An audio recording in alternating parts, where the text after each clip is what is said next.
we're approaching the end of the book of Vayikra, Leviticus. And we always end this book before the holiday of Shavuot, the anniversary of the giving of the Torah at Mount Sinai.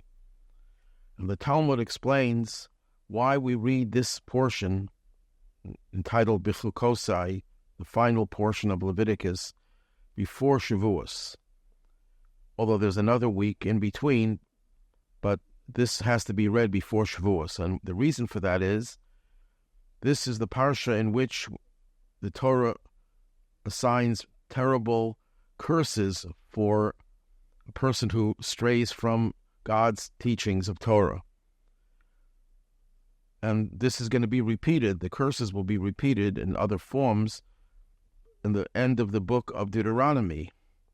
So the Talmud says the same reason applies to the two, and that is that before we end the year and we start a new year, we want to get rid of all the curses. Let the year end with its curses. Let the year begin on a new leaf. No more curses. So the Talmud asks, well, that's true about the reading before Rosh Hashanah, when there's a new year. But why is it the same thing about the reading before Shavuos? Why should we read about the curses, suggesting that let the curses end before Shavuos? Is Shavuos a new year? And the Talmud says, yes, it is. It's a new year for trees. Everyone knows that New Year for trees is Tu B'Shvat, the 15th of Shvat. But the Talmud says, no, Shavuos is the day in which Jews would be judged for the fruits of the trees. It's the time when God judges the fruits of the trees. So we want to end all the curses before we begin that season. Perhaps on a deeper level we can understand what is the definition of fruits. Fruits, metaphorically, are a symbol of good deeds. The Talmud says that what are the children of a righteous person? They're good deeds. As it says in the beginning of near the beginning of the Torah, these are the children of Noach, and then it continues, Noach ish tzaddik. Noach was a righteous person. And then only after that does it mention his three sons, Shem, Ham, and Yafes. So one explanation is that when the Torah introduces us Noach and his children, what are the primary children of a righteous person? His mitzvahs, his good deeds. That's why it says Noach, these are the children of Noach. What are his primary children? Ish tzaddik, he was a righteous person. He had many mitzvahs. He did many good things. So when we talk about being judged for the fruit of the trees, it not only refers to the physical fruit of trees, but it refers to the mitzvahs that we, human beings who are compared to trees, the mitzvahs that we performed, we're being judged because this is the time of the year when we receive the Torah with all of its commandments. So God says to us, how much did you live, to what extent did you live up to the expectations that you would embrace the Torah and its commandments? So before we enter into this season of judgment about our fruits, about our righteousness, we want to get rid of all the curses. On a somewhat deeper on this level, when it comes to Torah, it says in the Talmud that if a person doesn't merit, that means that they don't study Torah with the right attitude, Torah could be a potion of poison. It could be destructive. When a person studies Torah for the right reason, it's a potion of life. In other words, Torah itself could be the source of a curse. The Talmud asks the question, why does the Torah begin with the letter Bet, Beis? Why not with Aleph?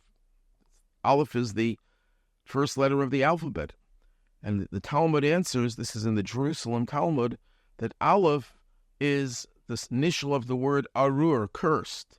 And Beis is the initial of the word Baruch, blessed. So the Torah wants to begin with a letter that signifies blessing. So the Rebbe explains that in Torah itself there are two approaches. There's one approach where Torah could be a curse. What approach is that? If a person approaches Torah as a literary device, as a literary text that has beautiful poetry, beautiful prose, someone looks at the Torah as a work of history. Someone looks at the Torah as a work of philosophy. Someone looks at the Torah as something that has brilliant ideas in it, but fails to recognize that the Torah is divine and fails to recite the blessing before reading the Torah, which indicates that you believe the Torah is God's Torah, that he gave us his Torah, his teachings, that they're all divine. If we fail that, then Torah becomes a negative force. It becomes a curse. So before we receive the Torah at Mount Sinai, we want to make sure that we get rid of the aspects of Torah that could be a curse, that we fully recognize the divinity of Torah. So how does this Torah portion begin? It doesn't begin with the curses. It begins with blessings. Before you give a curse, you first have to give a blessing. Even when you reprimand someone and you tell them what they did was wrong, it has to be prefaced by telling them, by letting them know, directly or indirectly, that what they've done is right, that much of what they do is good and holy and positive, and then you can tell them that what they did was also negative, was an aberration from their positive traits. So the Torah begins in this week's Torah portion, if you will follow my decrees and observe my commandments and perform them, then I will provide your rains in their time, and the land will give its produce, and the tree of the field will give its fruit. And it goes on with blessings. So the opening word of this Parsha, which is not included in the name is the second word, Bechukotai, but the first word is im. Im is if, or sometimes it could be translated as when you will follow my commandments, if or when. And it sounds like not a very significant word, but it's a very powerful word. And early commentators point out that there's a hint in this word. The hint is that all the redemptions of the Jewish people from the past until the future were led by two individuals. The exodus from Egypt and the subsequent sojourn in the desert for 40 years. Who were the two main leaders? It's Aaron and Moshe. Aleph is Aaron and Mem is Moshe. If you want to include Miriam, she's also included in the Mem. So the leaders of the Jewish people who liberated them from Egypt and carried them on their shoulders in their infancy, the fledgling Jewish people just recently liberated, needed support. It's the Aleph and the Mem. That's the first redemption. The next redemption, chronologically speaking, was the redemption from the Persian decree issued by Achashverosh at the behest of Haman. Who were the heroes of that liberation? It was Esther. Aleph stands for Esther, and Mem stands for Mordechai. Now here's an interesting one, and it's not going to be so well known, that the Hanukkah celebration, who were the heroes of Hanukkah? So it started with Matisyahu. Matisyahu was the high priest, or the son of the high priest, the different opinions about that, who defied the Greeks, and that started the whole rebellion. And he was the one who instilled the people, his sons, the Maccabees, and others with the determination to fight at any cost to liberate the Jews from Syrian Greek tyranny. So Matisyahu is the Mem, but who is the Aleph? So Rashi, in his commentary on the book of Deuteronomy, mentions that the leader of the Maccabees, he doesn't use the word Maccabees, but the leader of the Hashmonaim, the Hasmoneans, that's the name of the family of these priests, was Elazar. Elazar was one of the sons of Matisyahu, although most people, based on all the sources that we have, recognize Yehuda HaMaccabi as the leader. Apparently, Rashi had a source that said Elazar. Elazar begins with an Aleph. Now, when we come to the final redemption will be brought in by Eliyahu, who will herald and announce the coming of Mashiach, and the Mem stands for Mashiach, or the name Menachem, which the Talmud says is one of the names associated with Mashiach. So the word im, which we translate prosaically as if or when, actually gives you the hint as to what powers introduced the forces of liberation, that throughout Jewish history, in the past, and so will it be in the future, it's not just the teachings of Torah. You can go to a library, take out a Torah book and study it, and be an autodidact, learning everything on your own. Judaism requires that you learn from a teacher and in the category of teacher, you have the primary teachers, the primary forces of liberation, the primary forces of the teachings of the Torah, and they are represented by the Aleph and the Mem. Now it says, if you will follow my decrees and observe my commandments and perform them. So Rashi says, what does he mean by if you follow my decrees? It would sound like it's referring to observing the mitzvahs, the commandments. It says, but that's the next part of the sentence. Right after it says, if you will follow my decrees, it says, and observe my commandments and perform them. So Rashi says, and this Rashi is quoting from an earlier source, the Midrash, known as Torah's Kohanim. So Rashi says that this refers to not the mitzvahs themselves, but it refers to Torah. But it's not just study of Torah, toiling in the study of Torah. And how is that connected to the word decrees? If you'll follow my decrees or my statutes, there are different translations, but essentially they mean the same thing. How does that relate to the study of Torah? So the Rebbe explains that the word Bechukotai, the root of that word is chakika, engraved. When something is etched in your psyche, it's not just something that you do, it's something that becomes a part of you. How does Torah become a part of you?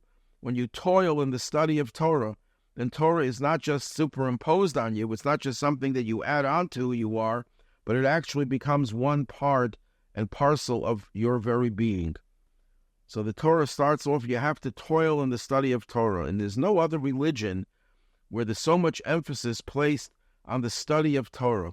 It's not enough just to do the mitzvahs. You know everything that you have to do, you know all the laws, so why do I have to continue studying Torah? As long as I have to learn how to live my life, then it makes sense, we learn Torah.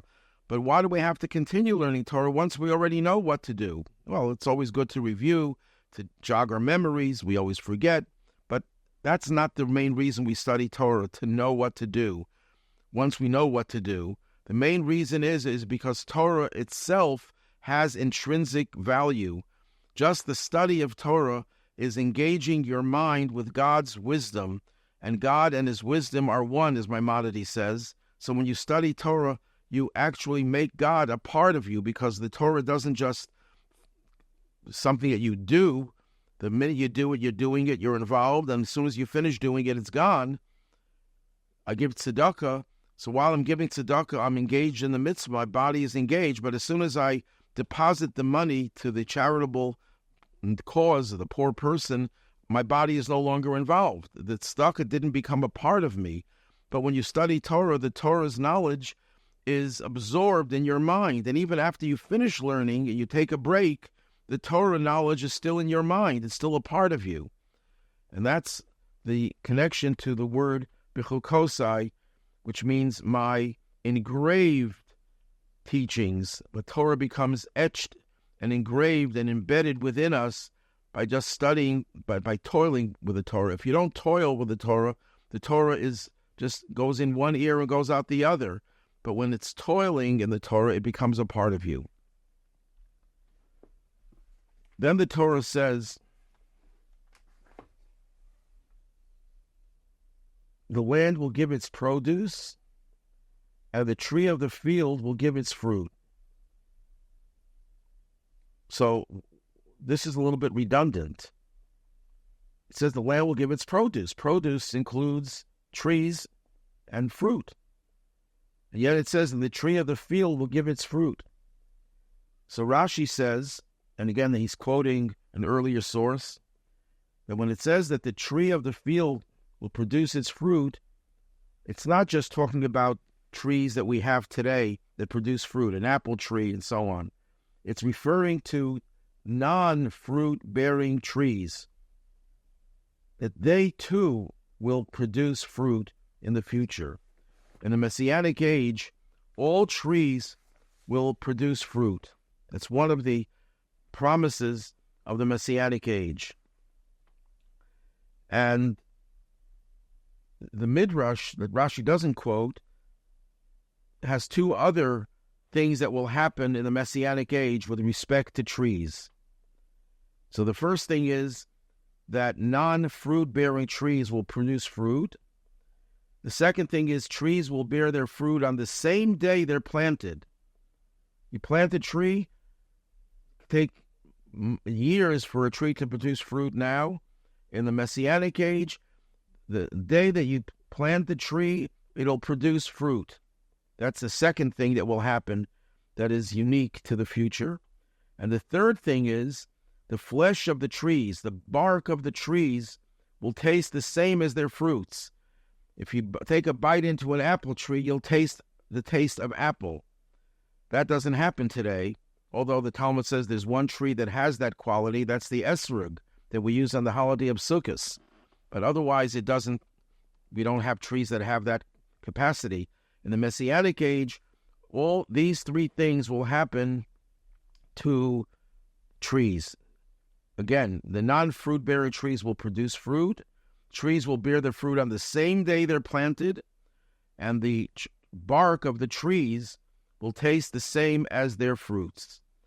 And this raises a few questions. Question number one is, God doesn't perform miracles needlessly. Even in the Messianic age, there's no point in God making a miracle that doesn't really make any sense. Why do we need it? Is there a shortage of fruits in the world? We have plenty of fruits with the fruit-bearing trees that exist today. Why do we need to have trees that are non-fruit-bearing become fruit-bearing? And why do trees have to produce the fruits the very same day? And why do we need that the tree's bark, the trunk of the trees, the branches of the tree should have the same taste as the fruit? These seems all to be unnecessary miracles. There must be something deeper, and that pertains to the Messianic age. So to understand these three miracles, we have to analyze some of the primary obstacles that we now experience, obstacles to spiritual growth, that will disappear in the future. And if we think about it, we'll discern three factors or patterns for which the tree fruit miracles will furnish profound metaphors. The first thing is the subtext. In the present time, we can only see the surface of whatever it is that our eyes see or perceive. No matter how deeply we probe life's mysteries, we can only scratch the outer layers. We cannot see beyond the surface to the subtext of the world around us, or to the events that happen, the personalities, or even our own soul's spiritual potential. We only see the surface. As much as we dig, we're still seeing the surface. It's like the earth. You can dig a deep hole in the earth, and if you compare it to the depth of the earth, it's nothing. It barely exists. The earth is thousands of miles, and we just able to go dig a few feet. Doesn't mean anything. So right now we suffer from a lack of subtext, that which is beneath the surface. That's number one. So we really have a very superficial understanding of everything we do, from the mitzvahs that we do to the personalities that we meet, and so on and so forth, and the events that we experience. Second, even what we're able to see on the surface is limited in scope. When we see an event, we don't necessarily know what preceded it or what will follow it. So we have a very skewed view of even the things that we do see. So when we analyze something, by definition, it's incomplete. The classic example is a blindfolded person brought into an operating room. When the blindfold is removed, what do you see? You see masked people standing ready to slash open this hostage's heart who's tied to a table. Without proper context, our view is significantly distorted. If you didn't know the context, you'd think these are a bunch of murderers. But in the context of an operating room, you say, no, these are the very benevolent people who are saving a life. So even if we see an event, we're on the surface, we don't really understand that event. It is out of context. So we suffer in terms of the subtext we don't see, and we don't have the proper context. And in the third level, even if we know the subtext and the context, we still have another problem. we don't have consistency. On the macro level, we can see so many troubling contradictions in the world. When you see good people suffer and evil people prosper, we don't understand what we're seeing. We don't understand why there's no consistency in good always being good and evil always being evil. On a personal level, our positive actions often stand in stark contrast to our true inner negative feelings. The good that we do can be superficial and inconsistent. One day we'll be inspired, the next day we're down in the dumps. And this can breed feelings of why bother to do what's right? It won't last. It's insincere. When we can look at the text and narrative of our lives as either being boring or a total mess because we don't see consistency. So we have three problems. The three problems are we don't see the subtext, we don't see things in context, and we don't even appreciate the text the way it is because it doesn't last. It's inconsistent. Now, we are likened to a fruit-bearing tree. Our fruits, as we said before, are the good deeds that we perform. And the tree which doesn't bear fruit refers to a person who lacks good deeds. So the first miracle that will happen in the Messianic age, that everybody will bear fruit. Even if you are a non-fruit-bearing tree, that means even if you're someone who's bereft of mitzvahs, no fruits to show for yourself, that tree will bear fruit in the Messianic age. What does that mean? It doesn't mean that you're going to become good and because you're not good today. The Talmud says even the sinners of Israel are filled with mitzvahs like a pomegranate is filled with seeds. Even a sinner of Israel, the Talmud says, even someone who's designated by others, and maybe he believes in himself that he is a sinner, the truth is he's filled with mitzvahs. So what's the problem? The problem is it's all covered up. There's no subtext. The good is all concealed. What you see is negativity. So that's going to change. And that's why it says that trees of the field shall yield their fruit. If that refers to the non-fruit-bearing trees will bear fruit, why is it called their fruit? Should have said the trees of the field shall yield fruit. But it is their fruit. The fruit was always there. There always was a subtext. We just couldn't see it. That there's always, every one of us is filled with mitzvahs, but it's covered up. In the Messianic age, that cover will be removed, and we'll see the true subtext of every Jew. The second miracle is that the tree will bear fruit the very same day. Because one of the characteristics of Golus, of exile, is that we really see the lasting effects of our actions, and thus fail to appreciate why we should plant our spiritual seeds. We don't see the consequences of our actions, good or bad. We don't take our responsibilities seriously because we don't see what our actions, what difference do they make. We don't have the right context of our deeds. We don't see what comes next and how our deeds make a difference. And we don't realize the incredible spiritual energy that is released each time we do a mitzvah. When we do a mitzvah, we're like detonating an atomic bomb, spiritually speaking, in a positive way. It has tremendous force, but we don't see it. We don't see the context. We don't know what's going to follow. And that lack of context will be rectified in the Messianic age, when we will see, literally and figuratively, the cosmic effects of the seeds, of the mitzvahs that we planted in the past, and they will go on to plant in the future. But the third miracle relates to the inconsistency. In the present day and age, a tree and its fruit are the very symbol of inconsistency. The tree and fruit have totally different functions. The tree doesn't have taste. The fruit does have taste. There's an inconsistency over there. But yet, in the Messianic age, that inconsistency will be remedied. That means, in terms of Golus, it means a person who has no taste for Judaism, a tree that has no taste, the bark has no taste, that's someone who doesn't have a taste for Judaism. They do things perfunctorily. They don't toil in the study of Torah, for example. They don't enthuse when they do a mitzvah. So they're doing the mitzvah, they're doing the right thing, but it's lacking soul.